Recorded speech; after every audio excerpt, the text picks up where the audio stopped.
ಗೆಳೆಯರೇ, ಈ ಕತೆ ಒಬ್ಬಳು ಸುಂದರ ವಿಧವೆ ಮತ್ತು ಮೂವರು ಸಾಧುಗಳ ಬಗ್ಗೆ. ಆಕೆ ಜೀವನದ ಕಷ್ಟದ ದಿನದಲ್ಲಿದ್ದಾಗ ಮೂವರು ಸಾಧುಗಳು ಆಕೆಯ ಜೀವನದಲ್ಲಿ ಬಂದ್ರು. ಅವರ ಮಾತುಗಳನ್ನ ಸ್ವೀಕರಿಸಿ ಆಕೆ ತನ್ನ ಜೀವನವನ್ನ ಸಂತೋಷದಿಂದ ಸುಖದಿಂದ ಕಳೆಯೋ ದಾರಿ ಕಂಡ್ಕೊಂಡ್ಲು. ಯಾವ ಮಾರ್ಗದಲ್ಲಿ ಹೇಗೆ ತನ್ನ ಜೀವನವನ್ನ ಸಂಪೂರ್ಣವಾಗಿ ಬದಲಾಯಿಸಿಕೊಂಡಳು ಅನ್ನೋದರ ಬಗ್ಗೆ ಈ ಕಥೆಯಲ್ಲಿ ತಿಳಿದುಕೊಳ್ಳೋಣ. ಹಾಗಿದ್ರೆ ಬನ್ನಿ ಗೆಳೆಯರೇ. ಬಹಳ ಪ್ರಾಚೀನ ಕಾಲದ ಕತೆ. ಪ್ರಶಾಂತಪುರ ಅನ್ನೋ ಒಂದೂರಿತ್ತು. ಆ ಊರು ಬೆಟ್ಟಗುಡ್ಡಗಳು ಮತ್ತೆ ಹಚ್ಚ ಹಸಿರಿನ ಕಾಡಿನ ಮಧ್ಯದಲ್ಲಿತ್ತು. ಆ ಊರಿನ ಹೆಸರು ಪ್ರಶಾಂತಪುರ ಅಂತಿದ್ರು. ಊರಿನ ಬೀದಿ ಬೀದಿಗಳಲ್ಲಿ ಅಶಾಂತಿಯ ದುರ್ಗಂಧ, ಒಬ್ಬರ ಮೇಲೊಬ್ಬರಿಗೆ ಹೇಳಲಾರದಷ್ಟು ದ್ವೇಷ ಮತ್ತು ಅಸೂಯೆ, ಅಂಧಶ್ರದ್ಧೆ ಮತ್ತು ಸಾಮಾಜಿಕ ದುಷ್ಟಶಕ್ತಿಗಳೊಂದಿಗೆ ಬಿಗಿದುಕೊಂಡಿದ್ದ ಕುಟುಂಬಗಳಾಗಿದ್ವು. ಅದೇ ಗ್ರಾಮದಲ್ಲಿ ಸುಲೋಚನಾ ಅಂತ ಒಬ್ಬಳು ಹೆಂಗಸಿದ್ಲು. ಸುಲೋಚನಾ ವಿಧವೆ ಆಗಿದ್ಲು. 3 ವರ್ಷಗಳ ಹಿಂದೆ ಅವಳ ಗಂಡ ತೀರಿ ಹೋಗಿದ್ದ. ಗಂಡ ಗೋವಿಂದನ ಅಗ್ಲಿಕೆಯ ನಂತರ ಅವಳ ಪಾಲಿಗೆ ಕಣ್ಣೀರು ಮತ್ತೆ ದುಷ್ಟ ಜನರ ಚುಚ್ಚು ಮಾತು ಬಿಟ್ರೆ ಬೇರೆ ಏನೂ ಉಳಿದಿರ್ಲಿಲ್ಲ. ಗೋವಿಂದ ಪ್ರಶಾಂತಪುರದಲ್ಲಿ ವ್ಯವಸಾಯ ಮಾಡಿಕೊಂಡಿದ್ದೋನು. ಚಿಕ್ಕದಾದ ಒಂದು ಗುಡಿಸಲಿನ ಮನೆ ಆದ್ರೂ ಸುಲೋಚನಾಳ ಜೊತೆ ಪ್ರೀತಿಯಿಂದ ಹೊಂದಾಣಿಕೆಯಿಂದ ಸ್ವಚ್ಛ ಜೀವನ ಮಾಡ್ಕೊಂಡಿದ್ದ. ಯಾವಾಗ ಗೋಪಾಲನ ಸಾವಾಯ್ತೋ ಸುಲೋಚನಾಳ ಜೀವನ ಅಂಧಕಾರದಲ್ಲಿ ಮುಳುಗೋಯ್ತು. ಊರಿನ ಜನ ಎಲ್ಲ ಅಪಶಕುನ, ದರಿದ್ರ ಹೆಂಗಸು ಅನ್ನೋಕ್ ಶುರು ಮಾಡಿದ್ರು. ಊರಿನ ಹೆಂಗಸರೆಲ್ಲ ಅವಳ ಜೊತೆ ಮಾತಾಡೋದಕ್ಕೂ ಹಿಂದೂ ಮುಂದೂ ಮಾಡ್ತಿದ್ರು. ಗಂಡಸರ ಕೆಟ್ಟ ನೋಟಗಳು, ಕೊಳಕು ಮಾತುಗಳು ಅವಳ ಹೃದಯದಲ್ಲಿ ತುಂಬೋಕ್ಕಾಗದಷ್ಟು ಗಾಯ ಮಾಡ್ತಿತ್ತು. ಚಿಕ್ಕ ಮಕ್ಕಳಿಗಂತೂ ಅವಳ ಮನೆ ಹತ್ರ ಸುಳಿಯಲು ಬಿಡ್ತಿರ್ಲಿಲ್ಲ. ಸುಲೋಚನಾ ಪ್ರತಿದಿನ ಮುಂಜಾನೆ ನೀರ್ ತರೋಕೆ ಅಂತ ಬಾವಿ ಹತ್ರ ಹೋದ್ರೆ ಉಳಿದ ಹೆಂಗಸರು ಬಾಯಿಗೆ ಬಂದಂಗ್ ಮಾತಾಡೋರು. ನೋಡ್ರೆ ಬಂದ್ಬಿಟ್ಲು ಊರ್ ಬೆವರ್ಸಿ, ಇವಳು ಎಲ್ಲೆಲ್ಲಿ ಕಾಲಿಡ್ತಾಳೋ ಅಲ್ಲೆಲ್ಲ ಏನಾದ್ರೂ ಒಂದು ಅನಿಷ್ಟ ನಡೆಯುತ್ತೆ. ಸುಲೋಚನಾ ಎಷ್ಟೋ ಸಾರಿ ಅಂತ ಮಾತುಗಳನ್ನ ಕೇಳಿ ನಿರ್ಲಕ್ಷ್ಯ ಮಾಡೋದಕ್ಕೆ ಪ್ರಯತ್ನ ಮಾಡ್ತಿದ್ಲು. ಆದ್ರೆ ಅವರ ಚುಚ್ಚು ಮಾತುಗಳು ಅವಳ ಹೃದಯನ ಸೀಳಿ ಹೇಳೋಕ್ಕಾಗದಷ್ಟು ಘಾಸಿ ಮಾಡ್ತಿತ್ತು. ರಾತ್ರಿ ಕಳೆಯೋದಂತೂ ಇನ್ನೂ ಹಿಂಸೆ ಅನಿಸ್ತಿತ್ತು. ಇಡೀ ಊರೇ ಗಾಢ ನಿದ್ರೆಯಲ್ಲಿದ್ರೆ ಸುಲೋಚನಾ ರಾತ್ರಿಯೆಲ್ಲ ಅಂಗಳದಲ್ಲಿ ಕೂತ್ಕೊಂಡು ಚಂದ್ರನ ಕಡೆ ನೋಡ್ತಾ ಆ ಚಂದ್ರನಲ್ಲಿ ತನ್ನ ಗಂಡನನ್ನ ನೆನೆಸ್ಕೊಳ್ತಾ ಇದ್ರೆ ಆ ಚಂದ್ರನ ಬೆಳಕು ಅವಳ ಕಣ್ಣಲ್ಲಿ ನೀರ್ ತರಿಸ್ತಿತ್ತು. ಪ್ರತಿದಿನ ಗಂಡನ ಭಾವಚಿತ್ರದ ಮುಂದೆ ದೀಪ ಹಚ್ಚಿ ಆ ದೇವ್ರಿಗೆ ಕೇಳ್ಕೊಳ್ತಿದ್ಲು, ದೇವ್ರೆ, ಅದೆಂತ ಪಾಪ ಮಾಡ್ದೆ ಅಂತ ನನ್ ಜೀವನನ ಈ ತರ ನರ್ಕ ಮಾಡ್ಬಿಟ್ಲಿಯಪ್ಪ ಅಂತ ಕೊರಗ್ತಿದ್ಲು. ಎಷ್ಟೋ ಸಾರಿ ಅವಳು ಊರ್ ಬಿಟ್ಟು ಹೋಗೋದಕ್ಕೂ ಪ್ರಯತ್ನ ಮಾಡಿದ್ಲು. ಆದ್ರೆ ಹೋಗೋದಾದ್ರೂ ಎಲ್ಗೆ? ಅವಳ ತಂದೆ ತಾಯಿ ಮೊದ್ಲೇ ತಿರ್ಕೊಂಡ್ ಹೋಗಿದ್ರು. ಇನ್ನು ಅಣ್ಣ ಅತ್ತಿಗೆನೋ ಇವಳು ವಿಧವೆ ಆಗ್ತಿದ್ದಂತೆ ಸಂಬಂಧನೇ ಮುರ್ಕೊಂಡ್ಬಿಟ್ಟಿದ್ರು. ಒಂದಿನ ಸುಲೋಚನಾ ತನ್ನ ಗುಡಿಸಲಿನ ಆಚೆ ಕೂತಿದ್ದಾಗ ಊರಿನೊಳಗೆ 3 ಸಾಧುಗಳು ನಡ್ಕೊಂಡ್ ಬರ್ತಾ ಇರೋದನ್ನ ನೋಡ್ತಾಳೆ. ಬಿಳಿ ಗಡ್ಡ, ಕೇಸರಿ ಬಟ್ಟೆ ಹುಟ್ಟಿದ್ರು. ಅವರ ಮುಖದಲ್ಲಿ ಅತ್ಯಂತ ತೇಜಸ್ಸು, ಆದ್ರೆ ಕಂಗಳಲ್ಲಿ ವಿಚಿತ್ರ ರಹಸ್ಯ ಗೋಚರಿಸ್ತಿತ್ತು. ಊರಿನ ಜನ ಆ ಸಾಧುಗಳನ್ನ ನೋಡ್ತಿದ್ದಂತೆ ಗುಂಪು ಕಟ್ಕೊಂಡು ಎಲ್ರೂ ಅವರ ಕಾಲ್ ಮುಗಿದು ಆಶೀರ್ವಾದ ಕೇಳಿದ್ರು. ಊರಿನ ಮುಖ್ಯಸ್ಥ ಸಾಧುಗಳಿಗೆ ಅವ್ರ ಊರಲ್ಲೇ ಸ್ವಲ್ಪ ದಿನ ಇದ್ದು ಆಶೀರ್ವಾದ ಮಾಡು ಅಂತ ಕೇಳಿಕೊಂಡ. ಸಾಧುಗಳು ಕೂಡ ಊರಲ್ಲಿ ಸ್ವಲ್ಪ ದಿನ ಉಳ್ಕೊಳ್ಳೋದಕ್ಕೆ ಒಪ್ಕೊಂಡ್ರು. ಅದರ ನಂತರ ಅವರ ದೃಷ್ಟಿ ಸುಲೋಚನಾಳ ಮೇಲೆ ಬೀಳುತ್ತೆ. ಅವರಲ್ಲಿ ಒಬ್ಬ ವೃದ್ಧ ಸಾಧು ಅವಳನ್ನ ನೋಡಿದ ಕೂಡ್ಲೆ ಹೇಳ್ತಾರೆ, ನೋಡಿ ಆ ಹೆಣ್ಣು ಮಗಳು, ಅವಳ ಮುಖದಲ್ಲಿ ಎಷ್ಟೊಂದು ದುಃಖ ಇದೆ. ಆದ್ರೆ ಅವಳ ಭಾಗ್ಯದಲ್ಲಿ ಏನೋ ಅದ್ಭುತ ಬರ್ತಿದೆ ಅನ್ನೋದು ನನಗ್ ಮಾತ್ರ ಗೊತ್ತಿದೆ. ಊರಿನ ಜನ ಆ ಸಾಧುಗಳು ಹಾಗೆ ಹೇಳ್ತಾ ಇದ್ದದನ್ನ ನೋಡಿ ಆಶ್ಚರ್ಯಚಕಿತರಾದ್ರು. ಅವ್ರಿಗೆ ನಂಬಿಕೆಯೇ ಬರ್ತಿರ್ಲಿಲ್ಲ. ಯಾವ ಜನ ಅದೇ ಹೆಣ್ಣು ಮಗಳನ್ನ ದರಿದ್ರ, ನತದೃಷ್ಟಿ ಅಂತಿದ್ರು, ಏನಿದು, ಅವಳ ಜೀವನದಲ್ಲಿ ಅಂತ ಬದಲಾವಣೆ ಆಗತ್ತಾ ಅಂತ ಮಾತಾಡ್ಕೊಳ್ತಿದ್ರು. ಸುಲೋಚನೆಗೂ ಆಶ್ಚರ್ಯ ಆಯ್ತು. ಅವಳ ಮನ್ಸಲ್ಲಿ ಒಂದು ಆಲೋಚನೆ ಬಂತು, ಯಾರೇ ಸಾಧುಗಳು ನನ್ ಭಾಗ್ಯದ ಬಗ್ಗೆ ಯಾಕೆ ಹೇಳ್ತಿದ್ದಾರೆ? 3 ಸಾಧುಗಳು ಊರಿನ ಮಧ್ಯದಲ್ಲಿದ್ದ ಒಂದು ದೇವಸ್ಥಾನದ ಒಳಗೆ ಉಳ್ಕೊಳ್ತಾರೆ. ವರ್ಷಗಟ್ಟಲೆಯಿಂದ ನಿರ್ಜನವಾಗಿದ್ದ ದೇವಸ್ಥಾನದಲ್ಲಿ ಆ ಸಾಧುಗಳು ಕಾಲಿಡ್ತಿದ್ದಂತೆ ದೇವಸ್ಥಾನಕ್ಕೆ ಒಂದು ಹೊಸ ಕಳೆ ಬಂದಂತಾಯ್ತು. ಊರಿನ ಜನ ದಿನ ಅವರನ್ನ ನೋಡಕ್ ಬರೋರು, ಅವ್ರ ಸೇವೆ ಮಾಡೋರು, ಅವ್ರ ಉಪದೇಶ ಕೇಳೋರು. ಸುಲೋಚನಾ ಕೂಡ ದೇವಸ್ಥಾನದ ಹೊರಗಡೆ ನಿಂತ್ಕೊಂಡು ಅವ್ರ ಮಾತ್ ಕೇಳ್ತಿದ್ಲು. ಆದ್ರೆ ಊರಿನ ಜನ ಮಾತ್ರ ಅವಳಿಗೆ ದೇವಸ್ಥಾನದ ಒಳಗಡೆ ಕಾಲಿಡೋದಕ್ಕೂ ಬಿಡ್ತಿರ್ಲಿಲ್ಲ. ಒಂದಿನ ಎಲ್ರೂ ಉಪದೇಶ ಕೇಳ್ತಾ ಇರುವಾಗ ವೃದ್ಧ ಸಾಧು ಹೇಳ್ತಾರೆ, ಪ್ರತಿಯೊಬ್ಬರ ಜೀವನದಲ್ಲೂ ಕಷ್ಟ ಬಂದೇ ಬರುತ್ತೆ. ಆದ್ರೆ ಯಾರು ತಮ್ಮ ಅಂತರಂಗದಲ್ಲಿ ಇಳಿದು ಅದ್ರಲ್ಲಿ ಅಡಗಿರೋ ರಹಸ್ಯವನ್ನ ಗುರುತು ಹಿಡಿತಾರೋ ಅವರೇ ತಮ್ಮ ಭಾಗ್ಯವನ್ನ ಬದಲಾಯಿಸ್ತಾರೆ. ಸುಲೋಚನಾಗೆ ಅದನ್ನ ಕೇಳಿ ಒಂಥರ ವಿಚಿತ್ರ ಅನಿಸ್ತು. ಅವಳು ಯೋಚನೆ ಮಾಡ್ತಾಳೆ, ನನ್ನಿಂದ ನನ್ ದುಃಖನ ದೂರ ಮಾಡ್ಕೊಳಕ್ಕಾಗತ್ತಾ? ನಾನು ಕೂಡ ನನ್ನ ಭಾಗ್ಯವನ್ನ ಬದಲಾಯಿಸಬಹುದಾ? ಆ ಮೂವರು ಸಾಧುಗಳು ಯಾರು, ಎಲ್ಲಿಂದ ಬಂದಿದ್ರು? ವಾಸ್ತವದಲ್ಲಿ ಆ ಸಾಧುಗಳು ಅಂತಿಂತ ಸಾಧಾರಣ ವ್ಯಕ್ತಿಗಳಾಗಿರ್ಲಿಲ್ಲ. ಮೊದಲನೇ ಸಾಧುಗಳ ಹೆಸರು ಶ್ರೀ ಜ್ಞಾನಾನಂದ ಸ್ವಾಮಿಗಳು. ಅವರು ಆಧ್ಯಾತ್ಮಿಕ ಜ್ಞಾನಿಗಳಾಗಿದ್ರು. ಅವರು ಹೇಳೋದು, ಮನುಷ್ಯ ಎಲ್ಲಿವರೆಗೂ ತನ್ನನ್ನು ತಾನು ಗುರುತಿಸಿಕೊಳ್ಳೋದಿಲ್ವೋ ಅಲ್ಲಿವರೆಗೂ ಅವರ ದುಃಖ ದೂರ ಆಗಲ್ಲ. ಎರಡನೇ ಸಾಧುಗಳ ಹೆಸರು ಶ್ರೀ ಕರ್ಮಾನಂದ ಸ್ವಾಮಿಗಳು. ಅವರು ಕರ್ಮದ ಸಿದ್ಧಾಂತವನ್ನು ನಂಬುವಂತವರು. ಅವ್ರು ಹೇಳೋದು, ಭಾಗ್ಯಕ್ಕಿಂತ ದೊಡ್ಡದು ಕೇವಲ ಕರ್ಮ ಒಂದೇ. ಒಂದ್ ವೇಳೆ ಯಾರದಾದ್ರೂ ಜೀವನದಲ್ಲಿ ಅಂಧಕಾರ ಇದೆ ಅಂದ್ರೆ ಅಂತವರು ಕೇವಲ ತಮ್ಮ ಒಳ್ಳೆ ಕರ್ಮದಿಂದಲೇ ತಮ್ಮ ಬಾಳನ್ನ ಬೆಳಗಿಸಬಹುದು. ಮೂರನೇ ಸಾಧುಗಳ ಹೆಸರು ಶ್ರೀ ಧ್ಯಾನಾನಂದ ಸ್ವಾಮಿಗಳು. ಅವರು ಧ್ಯಾನ ಮತ್ತು ಯೋಗದ ಮಾರ್ಗದಲ್ಲಿ ನಡೀತಿದ್ರು. ಅವ್ರು ಹೇಳ್ತಿದ್ರು, ಆತ್ಮವನ್ನು ಶಾಂತ ಮಾಡಿಸಿ ಮನಸ್ಸನ್ನು ನಿಯಂತ್ರಿಸಿ ಯಾರೇ ವ್ಯಕ್ತಿ ದುಃಖದಿಂದ ಹೊರಗ್ ಬರಬಹುದು. ರಾತ್ರಿ ಎಲ್ಲಾ ಜನ ಹೊರಟೋದ್ಮೇಲೆ ಸುಲೋಚನಾ ದೇವಾಲಯಕ್ಕೆ ಬಂದ್ಲು. ಮೂವರು ಸಾಧುಗಳು ನಿಜವಾಗ್ಲೂ ಅವಳನ್ನ ಭೇಟಿ ಮಾಡೋದಕ್ಕೆ ಬಯಸ್ತಿದ್ದಾರೆ ಅನ್ನೋದ್ ನೋಡಿ ಅವಳಿಗೆ ನಂಬಿಕೆನೇ ಬರ್ತಿರ್ಲಿಲ್ಲ. ದೇವಸ್ಥಾನದ ಒಳಗಡೆ ಪ್ರವೇಶ ಮಾಡ್ತಿದ್ದಂತೆ ಮೂವರು ಸಾಧುಗಳು ಸ್ವಲ್ಪ ಹೊತ್ತು ಏನೂ ಮಾತಾಡದೆ ಅವಳನ್ನ ಹಾಗೇ ನೋಡ್ತಾ ಇದ್ರು. ನಂತರ ಜ್ಞಾನಾನಂದರು ಹೇಳ್ತಾರೆ, ಮಗಳೇ, ಯಾಕಮ್ಮ ನಮ್ಮನ್ನ ಹುಡುಕ್ತಿದೀಯಾ? ಸುಲೋಚನಾ ಸ್ವಲ್ಪ ಭಯ ಪಡ್ತಾ ಹೇಳಿದ್ಲು, ನನ್ಗೇನೂ ಅರ್ಥ ಆಗ್ತಿಲ್ಲ ಗುರುಗಳೇ. ಆ ದೇವ್ರು ನನ್ ಜೀವನದಲ್ಲಿ ಎಷ್ಟೊಂದೆಲ್ಲ ಕಷ್ಟ ಬರ್ದ. ನಾನ್ ಯಾರಿಗ್ ದ್ರೋಹ ಮಾಡಿದೀನಿ ಅಂತ ಈ ಪೀಡೆನ ಅನುಭವಿಸ್ತಿದೀನಿ. ಮೂವರು ಸಾಧುಗಳು ಮುಗುಳ್ನಕ್ಕರು. ಕರ್ಮಾನಂದ ಸಾಧು ಹೇಳ್ತಾರೆ, ಮಗಳೇ, ಸಂಸಾರದಲ್ಲಿ ಯಾವುದೇ ದುಃಖ ವಿನಾಕಾರಣ ಬರಲ್ಲಮ್ಮ. ನೀನು ನಿನ್ನ ಪೂರ್ವ ಜನ್ಮದಲ್ಲಿ ಮಾಡಿದ ಕರ್ಮ ಈ ಜನ್ಮದಲ್ಲಿ ಅನುಭವಿಸ್ತಿದೀಯಾ ಅಷ್ಟೇ. ಆದ್ರೆ ಭಯ ಪಡ್ಬೇಡ ಮಗಳೇ, ಹಳೆ ಕರ್ಮಗಳನ್ನ ಹೊಸ ಕರ್ಮದಿಂದ ಬದಲಾಯಿಸಬಹುದು. ಸುಲೋಚನಾ ಕಣ್ಣೀರ್ ಹಾಕ್ತಾ ಹೇಳ್ತಾಳೆ, ನಾನು ನನ್ನ ಭಾಗ್ಯವನ್ನ ಬದಲಾಯಿಸ್ಕೋಬೋದ ಗುರುಗಳೇ? ಧ್ಯಾನಾನಂದರು ನಿಧಾನವಾಗಿ, ಹೌದು, ಆದ್ರೆ ಅದಕ್ಕೆ ನಿನಗೆ ಒಂದು ಪರೀಕ್ಷೆ ಕೊಡ್ಬೇಕಾಗತ್ತೆ. ಅದಕ್ ನೀನ್ ಸಿದ್ಧನಾ ಅಂತ ಕೇಳಿದ್ರು. ಸುಲೋಚನಾ ಹಿಂದೂ ಮುಂದೂ ಯೋಚನೆ ಮಾಡ್ದೆ, ಸರಿ ಗುರುಗಳೇ, ನಾನ್ ಸಿದ್ಧ ಅಂದ್ಲು. ಮೂವರು ಸಾಧುಗಳು ಒಬ್ಬರನ್ನೊಬ್ಬರು ನೋಡಿದ್ರು. ಅವ್ರ ನೋಟ ನೋಡಿ ಒಂದ್ ರೀತಿ ಅವರು ಯಾವ್ದೋ ರಹಸ್ಯವನ್ನ ತಿಳಿದಿರೋ ಹಾಗೆ ಅನಿಸ್ತಿತ್ತು.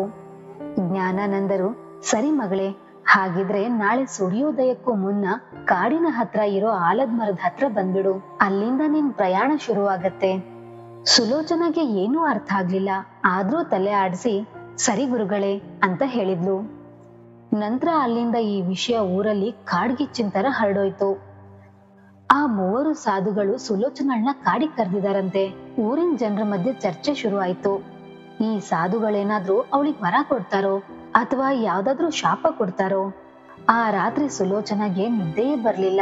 ರಾತ್ರಿ ಇಡೀ ನಿಜವಾಗ್ಲೂ ಯಾರಾದ್ರೂ ನನಗ್ ಸಹಾಯ ಮಾಡ್ತಾರಾ ಅಥವಾ ಇದು ಕೂಡ ಒಂದ್ ಪಿತೂರಿನೇನಾ ಅಂತ ಯೋಚನೆ ಮಾಡಿದ್ಲು. ಆದ್ರೆ ಒಂದಂತೂ ಸತ್ಯ, ಏನೇ ಆಗ್ಲಿ ಮಾರನೇ ದಿನ ಸೂರ್ಯೋದಯಕ್ಕಿಂತ ಮೊದ್ಲು ಅಲ್ಲಿ ಖಂಡಿತ ಹೋಗೇ ಹೋಗ್ತೀನಿ ಅಂತ ನಿರ್ಧಾರ ಮಾಡಿದ್ಲು. ಮಾರನೇ ದಿನ ಸುಲೋಚನಾ ಸೂರ್ಯೋದಯಕ್ಕಿಂತ ಮೊದ್ಲು ಕಾಡಿನ ಹತ್ರ ಇದ್ದ ಆಲದ ಮರದ ಹತ್ರ ಬಂದ್ಲು. ಅಲ್ಲಿ ಮೂವರು ಸಾಧುಗಳು ಧ್ಯಾನದಲ್ಲಿ ಕುಳಿತಿದ್ರು. ಅವರ ಸುತ್ತಲೂ ಒಂದು ಅದ್ಭುತ ಶಾಂತಿ ಹರಡಿತ್ತು.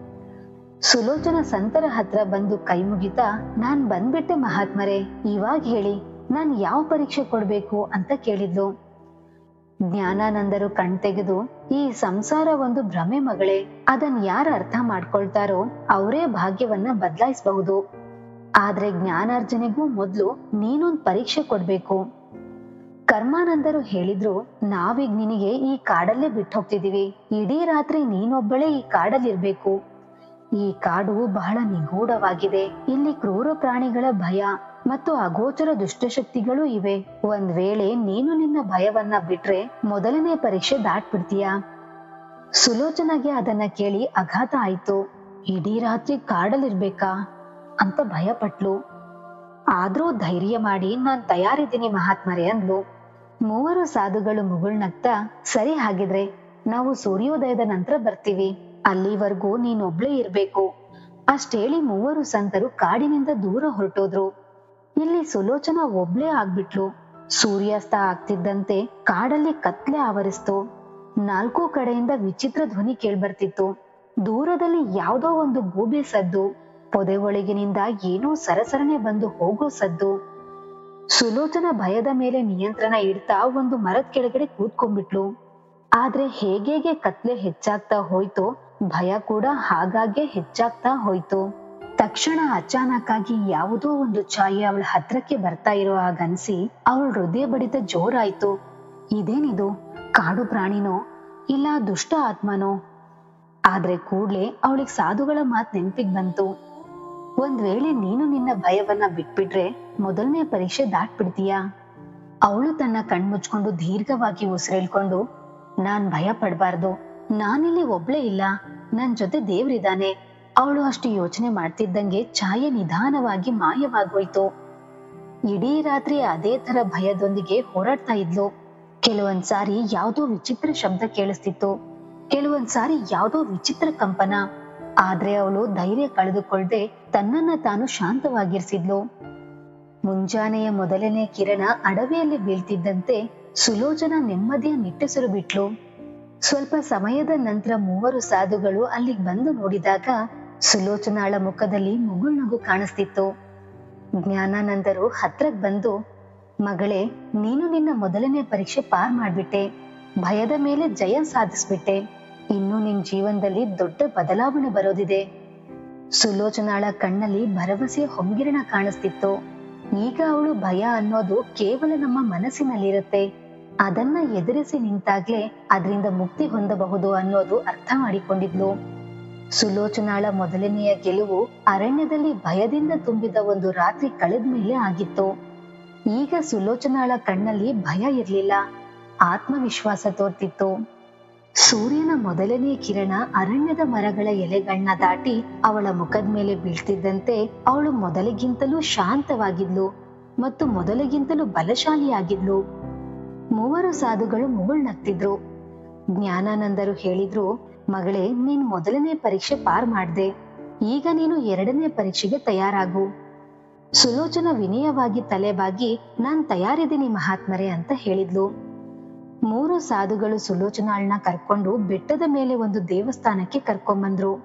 ಆ ದೇವಸ್ಥಾನ ನೋಡಲು ಸ್ವಲ್ಪ ಸಾಧಾರಣವಾಗಿತ್ತು, ಆದ್ರೆ ಅಲ್ಲಿ ಯಾವುದೋ ಒಂದು ಶಕ್ತಿಯ ಅನುಭವ ಆಗ್ತಿತ್ತು. ಸುಲೋಚನಾ ದೇವಸ್ಥಾನದಲ್ಲಿ ಕಾಲಿಡ್ತಿದ್ದಂತೆ ಸುಲೋಚನಾಳ ಶರೀರದಲ್ಲಿ ಒಂದು ಕಂಪನದ ಅನುಭವ ಆಯ್ತು. ಧ್ಯಾನಾನಂದರು, ಈಗ ನಮ್ಮ ನಿಜ ಸ್ವರೂಪ ಹೇಳುವಂತ ಸಮಯ ಬಂದಿದೆ ಮಗಳೇ. ಸುಲೋಚನಾ ಆಶ್ಚರ್ಯದಿಂದ, ನಿಜ ಸ್ವರೂಪನ? ಜ್ಞಾನಾನಂದರು ತಮ್ಮ ಕಣ್ಮುಚ್ಚಿದ್ರು. ಅಚಾನಕ್ ಆಗಿ ಅವರ ದೇಹದಿಂದ ಪ್ರಕಾಶಮಾನವಾದ ಬೆಳಕು ಹೊರಬರಲು ಆರಂಭವಾಯಿತು. ಅದೇ ಕ್ಷಣ ಕರ್ಮಾನಂದರು ಮತ್ತು ಧ್ಯಾನಾನಂದರು ಸಹ ಪ್ರಕಾಶದಿಂದ ಆವರಿಸಿದರು. ಕೆಲವೇ ಕ್ಷಣಗಳಲ್ಲಿ ಅವಳ ಮುಂದೆ ಸಾಧಾರಣ ಮನುಷ್ಯರ ಬದಲು 3 ದಿವ್ಯ ಶಕ್ತಿಯ ಆಕೃತಿಗಳು ಕಂಡವು. ಅವರು ದೇವರಾಗಿದ್ರು. ಸುಲೋಚನಾ ಸುಮ್ಮನೆ ಮೂಕ ವಿಸ್ಮಯವಾಗಿ ನೋಡ್ತಾ ನಿಂತಿದ್ಲು. ಏನೂ ಮಾತಾಡೋಕ್ಕಾಗ್ದೆ ಮೌನವಾಗಿದ್ಲು.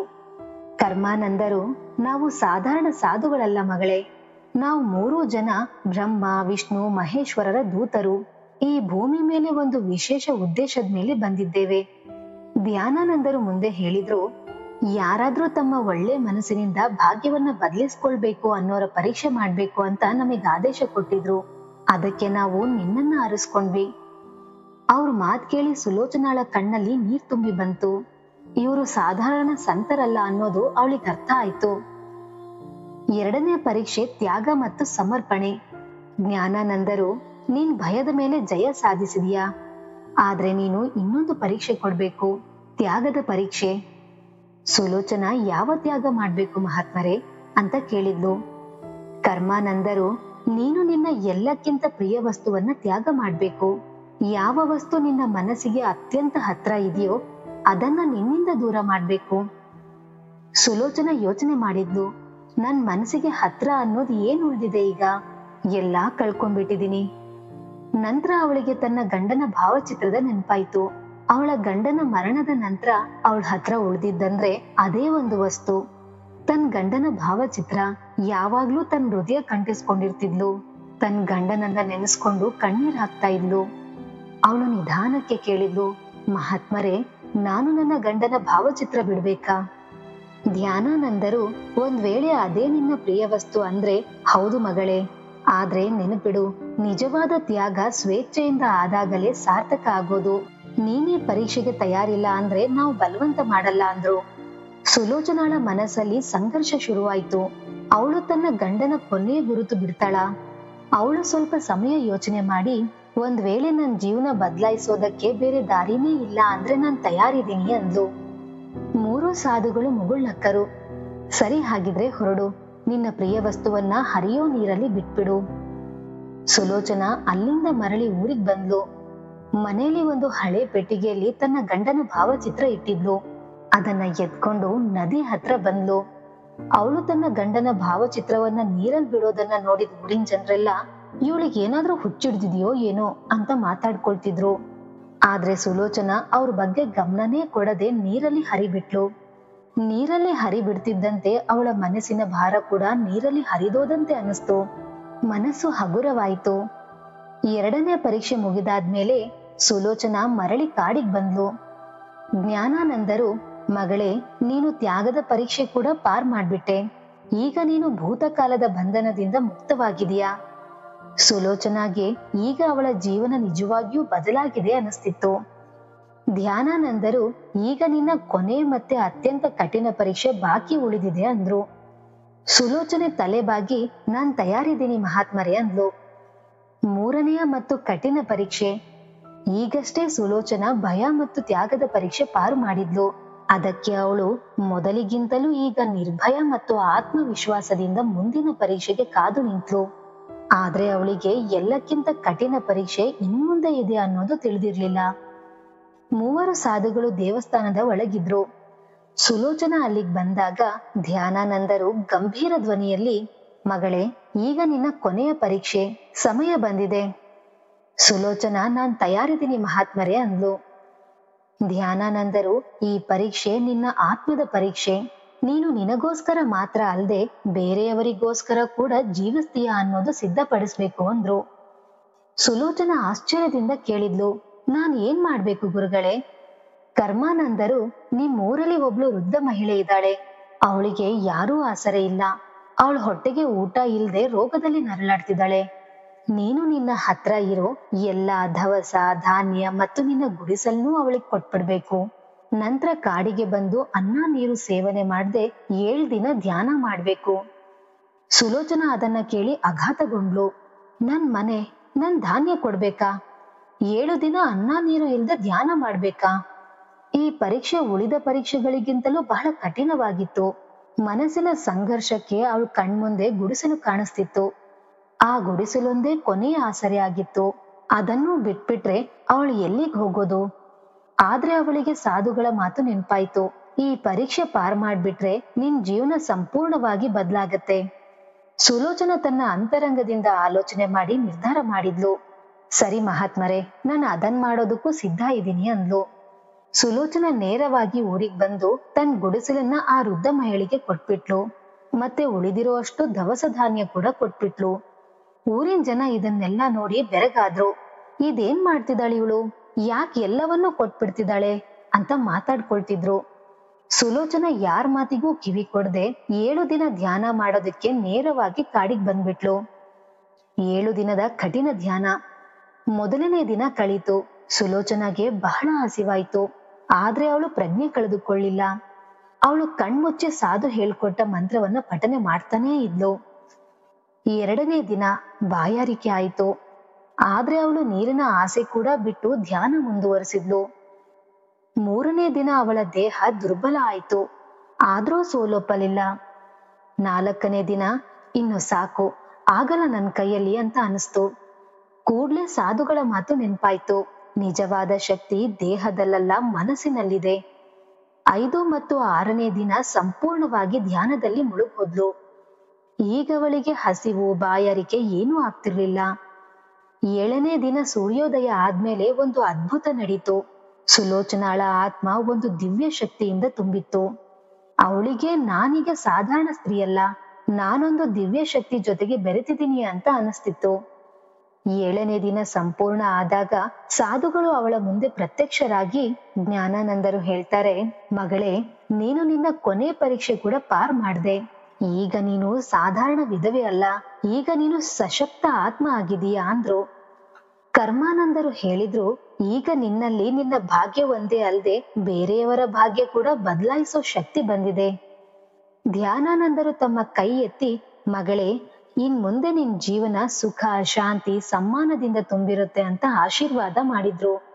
ಸುಲೋಚನಾಳ ಸುತ್ತಮುತ್ತ ಸುವರ್ಣ ಪ್ರಕಾಶ ಹರಡಿತ್ತು. ಅವಳು ಒಂದು ಕ್ಷಣ ಕಣ್ಮುಚ್ಚಿ ತೆಗೆದ ನಂತರ ಮೊದಲಿಗಿಂತಲೂ ತೇಜಸ್ಸು ಮತ್ತೆ ಶಾಂತಿ ಅನಿಸ್ತು.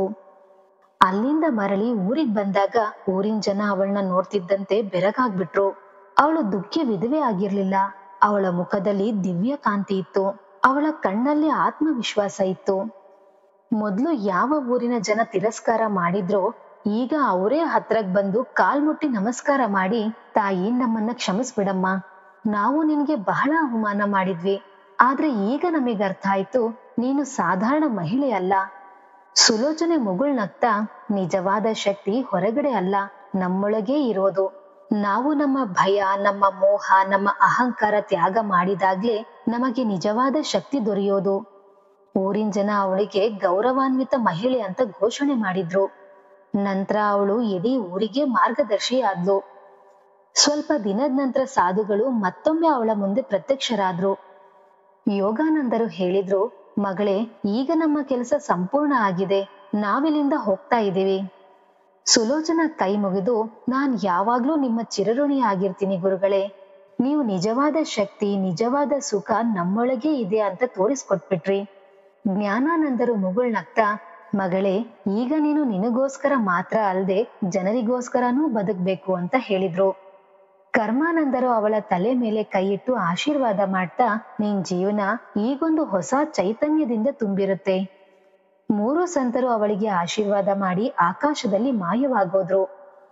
ಹೊಸ ಜೀವನ, ಹೊಸ ವಿಚಾರಗಳು, ಹೊಸ ಗುರುತು. ಸುಲೋಚನಾ ಮುಂದೆ ವಿಧವೆ ಆಗಿರ್ಲಿಲ್ಲ. ಅವಳು ಇಡೀ ಊರಿಗೆ ಮಾರ್ಗದರ್ಶಕಿ ಆಗಿದ್ಲು. ಅವಳು ಊರಲ್ಲಿ ಶಿಕ್ಷಣ, ಧರ್ಮಶಾಲೆ, ಪರೋಪಕಾರದ ಪ್ರಚಾರ ಮಾಡ್ತಿದ್ಲು. ಮೊದ್ಲು ಊರಿನ ಜನ ಅವಳಿಗೆ ಅನಿಷ್ಟ ಅಂತಿದ್ದವರು ಈಗ ಅವಳ ಸಲಹೆ ಕೇಳ್ದೇನೆ ಮುಖ್ಯವಾದ ಕೆಲಸ ಯಾವುದೂ ಮಾಡ್ತಿರ್ಲಿಲ್ಲ. ಈಗ ಅವಳು ಕೇವಲ ಸುಲೋಚನಾ ಆಗಿರ್ಲಿಲ್ಲ, ಅವಳು ಅಮ್ಮ ಸುಲೋಚನಾ ಆಗಿದ್ಲು. ಗೆಳೆಯರೇ, ಕೇವಲ ಒಂದು ಭಯದ ಮೇಲೆ ಜಯ ಸಾಧಿಸಿದಾಗ್ಲೇ ನಿಜವಾದ ಶಕ್ತಿ ಪಡಿಬಹುದು. ತ್ಯಾಗ ಮತ್ತು ಸಮರ್ಪಣೆಯಿಂದ ಜೀವನದಲ್ಲಿ ಹೊಸ ಉನ್ನತಿ ಹೊಂದಬಹುದು.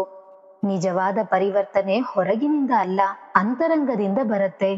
ತನ್ನನ್ನು ತಾನು ಯಾರು ಬದಲಾಯಿಸಬಲ್ಲರೋ ಅವರೇ ಸಮಾಜವನ್ನ ಬದಲಾಯಿಸ್ತಾರೆ. ಇಲ್ಲಿ ಸುಲೋಚನಾಳ ಕತೆ ನಮಗೆ ಕಲಿಸಿಕೊಟ್ಟಿದ್ದೇನೆಂದ್ರೆ, ನಮ್ಮ ಭಾಗ್ಯ ನಮ್ಮ ಕೈಯಲ್ಲೇ ಇದೆ. ಒಂದ್ ವೇಳೆ ನಾವು ನಮ್ಮ ಮೋಹ, ನಮ್ಮ ಭಯ, ನಮ್ಮ ಅಹಂಕಾರ ತ್ಯಾಗ ಮಾಡಿದ್ರೆ ನಾವು ನಮ್ಮ ಜೀವನದಲ್ಲಿ ಏನಾದ್ರೂ ಸಾಧಿಸಬಹುದು.